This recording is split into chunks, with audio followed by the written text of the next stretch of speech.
Hola, bienvenidos a esta exploración a fondo. Hoy nos vamos a meter con la política, pero ojo, no como la noticia del día, sino como objeto de estudio científico, filosófico, y nos va a guiar Giovanni Sartori. Vamos a revisar ideas de su libro La política, lógica y método en las ciencias sociales. La misión, digamos, es entender qué es para Sartori la ciencia política, cómo la separa de la filosofía, por qué le da tanta importancia al lenguaje y, bueno, los retos de método que enfrenta este campo. ¿Listos para entrarle? Claro que sí. Además, Sartori es súper relevante hoy, ¿no? Con tanta opinión superficial volando por ahí, su llamado al rigor, a pensar bien los conceptos, es muy necesario. Nos ayuda a ver la política con más lupa. Y bueno, Sartori arranca poniendo una línea muy clara entre filosofía política y ciencia política. Más allá de la definición del libro, ¿por qué es tan importante para él esta separación? O sea, ¿qué pasa si se confunden? Pues es que es peligroso confundirlas, porque tienen metas y usan métodos bien distintos. La filosofía política, nos dice Sartori, se pregunta por cómo deberían ser las cosas, ¿sabes? Por la justicia, el buen gobierno. El ideal, lo que está detrás. Exacto. Busca un conocimiento que va más allá de lo que puedes ver y tocar, algo más especulativo sobre los fines, los valores. Piensa en Platón, en Rousseau, esa línea. Ok, la búsqueda del fundamento. Justo. Y la ciencia política, en cambio, se enfoca en el ser, en cómo funcionan las cosas, en la realidad. Quiere describir, explicar por qué pasan las cosas, las causas, y si se puede, hasta predecir fenómenos políticos que sí podemos observar. Y se basa en evidencia, en datos. Exactamente, en evidencia empírica. Y esto, me imagino, afecta cómo usan las palabras, ¿no? Sartori habla de un lenguaje ultra representativo en filosofía. ¿Qué significa eso? Quiere decir que las palabras en filosofía muchas veces apuntan a ideas muy abstractas, a conceptos que entiendes con la mente, pero que no siempre tienen un referente físico directo, como justicia o libertad en esos textos. En cambio, la ciencia política necesita un lenguaje representativo, o sea que las palabras estén bien amarradas a cosas que podemos observar, medir, busca ser precisa, denotar claramente. Entiendo. Y de ahí viene su crítica al panfilosofismo, ¿no? Esa idea de que la filosofía se puede aplicar así, directamente, a la acción política, porque dice que es una pretensión absurda. Pues porque la filosofía se mueve en el plano de las ideas, de los valores últimos, pero para actuar en política de forma eficaz, necesitas saber cómo funciona el mundo real. O sea, necesitas conocimiento empírico, qué causa qué medios tienes, qué puede pasar si haces esto o aquello. Intentar aplicar un ideal filosófico sin más, sin ese conocimiento práctico, dice Sartori, generalmente lleva pues a que no funcione, o peor, a resultados contrarios a los que buscabas. La filosofía te da norte, te inspira, pero no es un instructivo. Pero entonces, Sartori como que desecha la filosofía política. Dice que no sirve. No, para nada. Al contrario, insiste en que es fundamental, insustituible. Es la base, la que hace las preguntas importantes, la que orienta sobre los valores. El punto no es tirarla a la basura, sino entender para qué sirve y dónde están sus límites. El politólogo tiene que conocerla, claro, pero no debe ponerse a filosofar cuando lo que busca es entender o actuar sobre la política concreta, la empírica. Son como dos canchas distintas, aunque se necesiten mutuamente. Pasemos a otro tema clave en Sartori, el lenguaje. Híjole, sí que le dedica tiempo, casi parece una obsesión. Habla del lenguaje emotivo, del lógico, pero donde más le pega es al lenguaje común, el que usamos tú y yo todos los días. ¿Qué tiene de malo este lenguaje para analizar la política en serio? El problema principal, dice él, es que ese lenguaje, el materno, el que aprendemos de chicos, es ambigua por naturaleza, es vago, no es crítico, lo usamos como respiramos sin pensarlo mucho. Las palabras muchas veces no tienen definiciones claras, nos faltan términos para cosas complejas y las conexiones lógicas, pues a veces son medio arbitrarias. Sirve perfecto para echarnos un café y contar qué hicimos ayer, ¿no? Claro, para el chismecito, para opinar rápido. justo para eso. Pero Sartori argumenta que para analizar en serio, para lo que llama fines heurísticos, o sea, para descubrir cosas nuevas, para resolver problemas complicados, ese lenguaje es totalmente inadecuado. Usar el lenguaje común para discutir a fondo de política, según él, es como querer construir un edificio con, no sé, con plastilina. Estás condenado al fracaso, a hablar y no entenderse, porque ni siquiera están de acuerdo en qué significan las palabras clave. Es esa sensación de mejor ni hablamos de política porque acabamos peleados y no llegamos a nada. Sartori diría que es porque usamos las herramientas incorrectas, y pone unos ejemplos bien fuertes de cómo ideas filosóficas muy densas se echan a perder cuando se traducen al lenguaje común. Sí, son ejemplos muy ilustrativos. A ver, toma la frase de Hegel. La libertad es la aceptación de la necesidad, que en su rollo filosófico original es algo súper complejo sobre la razón, la historia, la realidad, pero bueno, la sacas de ahí, la metes al lenguaje común y puede acabar usándose de forma cínica para decir, aguántate con lo que hay y así serás libre. O sea, para justificar que te sometas a un régimen autoritario. Híjole, sí se pervierte totalmente el sentido original. Exacto. O piensa en el concepto también de Hegel de historicismo, eso de que la historia del mundo es el juicio del mundo, que para Hegel tenía un rollo casi divino sobre cómo la razón se manifiesta en la historia. Pues en el lenguaje común se simplifica a la ética del éxito. El que gana, tuvo razón. Punto. La fuerza justifica todo. Se pierde toda la profundidad filosófica y queda una justificación bien cruda del poder. Sartori le llama eso recepción pseudocognoscitiva. Parece que entiendes la idea, pero en realidad la vaciaste de contenido. Qué fuerte cómo el lenguaje común cambia el mensaje por completo. También menciona algo de los griegos y los latinos y la luna, ¿no? Ah, sí, ese es un gran ejemplo de cómo el lenguaje nos dirige la mirada. Los griegos le decían men, que se relaciona con medir, o sea, se enfocaban en que la luna sirve para marcar el tiempo.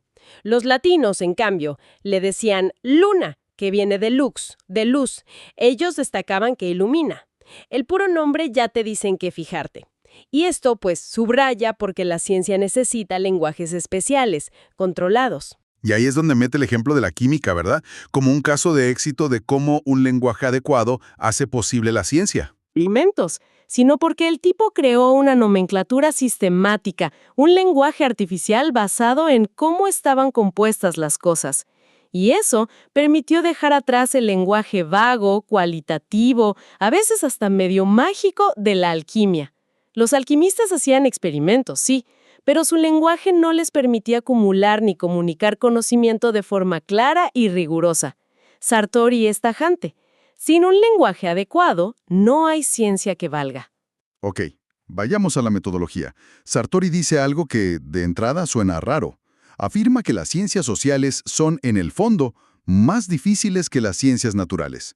¿Por qué dice eso? Pues la razón principal está en lo que estudian. Las ciencias sociales estudian al ser humano, al que él llama animal simbólico.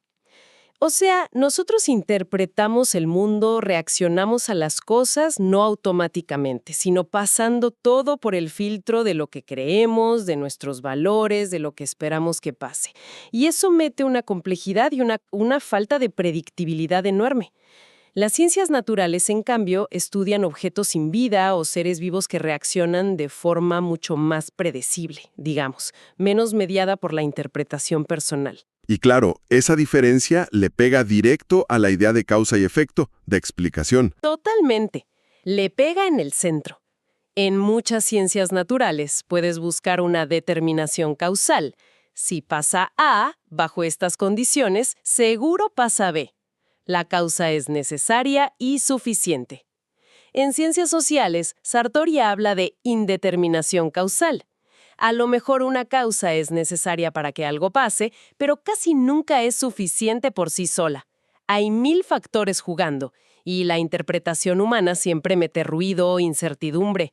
Por eso en ciencias sociales hablamos más de probabilidades, de tendencias, de correlaciones. Es más difícil hablar de leyes fijas. Y para ponerle más crema a los tacos, Sartori dice que en lo social, a veces el efecto parece venir antes que la causa. Habla de las expectativas, las profecías que se cumplen solas o que se destruyen solas. Exacto. Ese es un punto genial. Una expectativa, por ejemplo, la idea de que un banco va a quebrar, puede hacer que la gente actúe hoy sacando su dinero de tal forma que provoquen justo lo que esperaban, el banco quiebra. La expectativa funciona como causa antes de que pase el hecho real. Esa dinámica del tiempo es muy distinta a la secuencia lineal causa-efecto que vemos más en la naturaleza. También compara la ciencia política con la economía. Dice que la economía como que va más adelantada en método. ¿A qué se debe? A dos cosas clave que ya mencionamos un poco. Primero, la economía sí ha logrado crear y usar de forma más generalizada un lenguaje técnico, especializado. Le ha ido mejor en eso que a otras ciencias sociales. Y segundo, muy importante, muchos fenómenos económicos se pueden medir de forma natural con una vara que todos aceptan: el dinero. Precios, costos, salarios. El economista mide algo que la gente misma usa para tomar decisiones.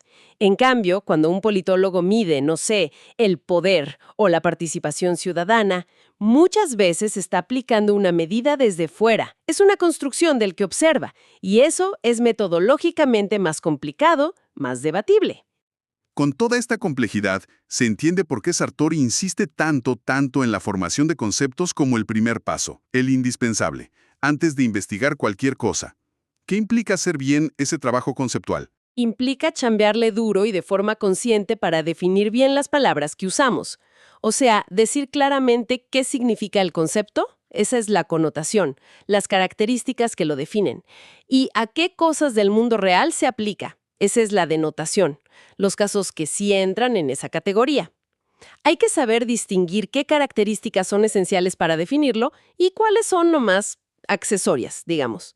Y algo crucial, no caer en la trampa de resolver problemas solo con la definición. O sea, definir algo de tal forma que ya incluya la respuesta que querías encontrar en lugar de ir a buscarla a la realidad. Para Sartori, un concepto bien armado, que junta la palabra, un significado claro y un referente que puedas observar, es como el tabique básico. Sin eso, todo el edificio de la investigación se te puede caer. Hablemos de un tema complicado, la objetividad. ¿Qué dice Sartori sobre la famosa neutralidad valorativa, la Wertfreiheit de Weber? ¿No suena que la acepte sin más? No. Él es muy claro en rechazar la idea de una ciencia valoradora, o sea, una ciencia que te diga qué valores son los buenos. Para él, eso ya no es ciencia, es ideología, es una contradicción. La ciencia se basa en lógica y evidencia, entonces tiene que buscar controlar la influencia de las emociones y los juicios de valor en el análisis, en la validación. Valorar es clave en la vida, sí, pero no es el trabajo de la ciencia como tal. Pero, a ver, ¿eso significa que el científico social debe ser como un robot frío, indiferente a los problemas? No, y ahí está el punto fino. Ser neutral al validar los datos no significa que te dé igual que investigar. Sartori insiste en que el investigador debe meterse con temas importantes, relevantes para la gente, para la sociedad. Además, reconoce que la realidad social que estudiamos ya viene cargada de valor. Los fenómenos políticos tienen valores metidos hasta la médula. La clave, según Sartori, es distinguir dos momentos: el contexto del descubrimiento y el contexto de la validación. ¿Y cómo funciona eso en la práctica? ¿Cómo se separan esos dos momentos? Bueno, en el contexto del descubrimiento, cuando eliges tu tema, cuando se te ocurren las ideas, las hipótesis, ahí tus valores pueden jugar un papel y hasta ser un motor importante. Es válido. Pero en el contexto de la validación, cuando ya pones a prueba esas ideas con datos, cuando analizas la evidencia, ahí sí el procedimiento tiene que ser lo más neutral y objetivo que se pueda. Los métodos para verificar o para decir esto no es así deben seguir reglas lógicas, empíricas, no tus gustos personales. Si una afirmación no se puede revisar por otros de forma neutral, pues no es científica, dice él. Y para hacer esa revisión, ese control, en ciencia política donde casi no se pueden hacer experimentos, Sartori le da un papel centralísimo al método comparado. Exactamente. Como no podemos meter países en tubos de ensayo, pues comparar sistemáticamente casos, países, sistemas, políticas, se vuelve la herramienta principal de control. Es la forma de ver si nuestras ideas generales aguantan o no. Aunque él mismo admite que es un método menos fuerte que el experimento, muchas veces es lo único que tenemos para probar hipótesis sobre causas en política. Eso sí, advierte, aguas con comparar por comparar, o solo hacer estadísticas sin tener una teoría clara detrás. Y también señala lo difícil que es comparar a través del tiempo porque la historia va muy rápido y es difícil encontrar casos que de verdad sean iguales en momentos distintos. Y aquí mete una idea que me parece fascinante. Dice que necesitamos categorías viajeras para comparar a nivel global, pero que existe el peligro enorme del estiramiento conceptual. ¿Qué quiere decir con eso? Se refiere a que, sobre todo, cuando comparas muchos países muy diferentes, tiendes a usar conceptos súper amplios, muy generales, como partido político, democracia, grupo de interés, para que quepan en todos lados. Pero al hacer eso, al estirarlos tanto, las categorías se vuelven vagas, pierden filo. Si una palabra significa cosas súper distintas en cada lugar, ya no te sirve para analizar bien, para diferenciar, para explicar. Un concepto que abarca todo, al final no explica nada útil. ¿Y qué propone Sartori para resolver ese dilema? ¿Cómo le hacemos? Propone trabajar con mucho cuidado en el nivel medio de abstracción. O sea, construir conceptos y categorías usando una lógica de clasificación bien pensada, con eso de género y diferencia específica, como en la lógica clásica, creando lo que él llama escalas de abstracción. Estas escalas te permiten moverte de forma controlada entre lo muy general, que aplica a todo pero dice poco, y lo muy específico, que dice mucho pero aplica a pocos casos. Así, conectas la teoría grande con la investigación concreta. Critica mucho esa fe ciega en los números, en cuantificar. Si antes no hiciste la chamba de definir bien tus conceptos. Primero claridad conceptual, dice, y luego, si acaso, los números. Ya para ir cerrando, Sartori le entra también a la relación entre teoría y práctica. Es el debate de siempre. ¿La práctica hace a la teoría o la teoría ilumina la práctica? Sartori dice que, aunque no nos demos cuenta, la práctica siempre sigue alguna teoría. Puede ser una filosofía muy elaborada, una teoría científica basada en datos, o incluso una ideología simplona o una creencia de sentido común, una pseudoteoría. Actuamos según las ideas que tenemos de cómo es el mundo. Critica directamente la idea de origen marxista de que la acción, la praxis, genera por sí sola la teoría correcta. Lo llama el anticírculo. Analiza la sociología del conocimiento y dice que las condiciones sociales quizás explican por qué unas ideas pegan más que otras en cierto momento, pero no explican necesariamente de dónde sale el pensamiento crítico o científico original. Entonces, para que una teoría de verdad sirva para la acción política, ¿qué necesita tener según Sartori? Tiene que ser, antes que nada, una teoría empírica y operativa. Y eso implica, básicamente, dos cosas importantes. Primero, poder hacer el cálculo de los medios. O sea, no basta con querer algo bueno.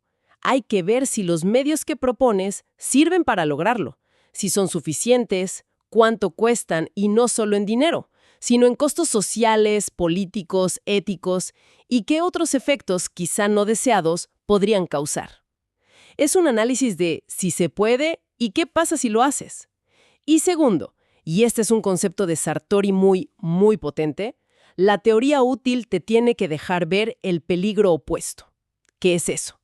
Es darte cuenta de que cualquier ideal, cualquier valor, si lo buscas a toda costa, sin límites, sin contrapesos, puede acabar generando justo lo contrario de lo que querías. Su ejemplo clásico es como el ideal de todo el poder al pueblo, si lo llevas al extremo sin mecanismos de control, de representación, puede acabar en una tiranía que se ejerce en nombre del pueblo, pero que niega la libertad.